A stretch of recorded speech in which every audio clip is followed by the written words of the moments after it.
സന്യാസാശ്രമധർമ്മവിധാത്രീ ബ്രഹ്മജ്ഞാനസുധാരസധാത്രീ സദ്ഗുരുരൂപധരാം സർവജ്ഞാം അമൃതാനന്ദമയീം പ്രണമാമി. ഓം നമഃ ശിവായ. ഞാൻ കൃഷ്ണാഞ്ജന അഖിലേഷ്. ജീവിതത്തിലെ പ്രതിസന്ധികളെ സമാധാനത്തോടെ നേരിടാൻ സഹായിക്കുന്നു. മനുഷ്യ ജീവിതത്തിലെ ഭൗതികവും ആത്മീയവുമായ പ്രശ്നങ്ങളെ സമഗ്രമായ പരിഹാരത്തിനായുള്ള ശ്രീമദ് ഭഗവത്ഗീത നമ്മെ സഹായിക്കുന്നു.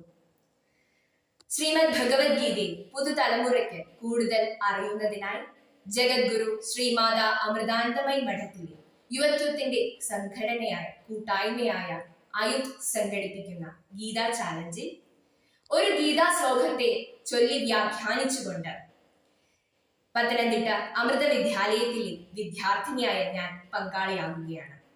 ഇന്ന് ഞാൻ ചൊല്ലി വ്യാഖ്യാനിക്കാൻ പോകുന്നത് 6-ാം അധ്യായം ധ്യാനയോഗത്തിലെ 37-ാം ശ്ലോകമാണ്.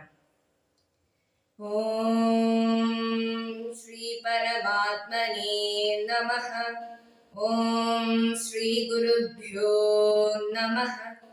ഹരി ഓം. അർജുന ഉവാച അയതി ശ്രദ്ധയോപേതോ യോഗാചലിതമാനസഃ അപ്രാപ്യ യോഗസംസിദ്ധിം കാം ഗതിം കൃഷ്ണ ഗച്ഛതി. 6-ാം അധ്യായം ധ്യാനയോഗത്തിലെ 37-ാം ശ്ലോകമാണ്. അർജുനൻ ഭഗവാൻ ശ്രീകൃഷ്ണനോട് ചോദിക്കുന്നു, അല്ലയോ കൃഷ്ണ, ശ്രദ്ധയോടെ യോഗം ആരംഭിച്ച് എങ്കിലും മനസ്സ് സ്ഥിരം ആക്കാൻ പൂർണ്ണമായി കഴിവില്ലാതെ മധ്യത്തിൽ വഴിമാറി ധ്യാനത്തിന്റെ പരമസിദ്ധി നേടാതെ അയാൾ അവസാനം ഏത് അവസ്ഥയിലേക്കാണ് എത്തുന്നത് എന്നാണ്. ഈ ശ്ലോകം ആത്മീയ ജീവിതത്തിൽ ഏറ്റവും കൂടുതൽ ആളുകൾക്ക് ഉണ്ടാകുന്ന ഒരു യഥാർത്ഥ ആശങ്കയെ കുറിച്ചാണ് സംസാരിക്കുന്നത്.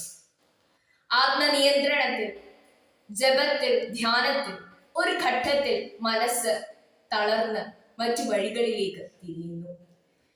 മനുഷ്യ ജീവിതത്തിലെ സ്വാഭാവികമായ ദൗർബല്യം. പക്ഷേ ഒരു ആത്മീയ ശ്രമവും ഒരിക്കലും പാഴാകില്ല. ഏത് ചെറിയ ജപമോ ധ്യാനമോ ചെയ്താലും അത് ആത്മാവിൽ പതിഞ്ഞ് നിലനിൽക്കും.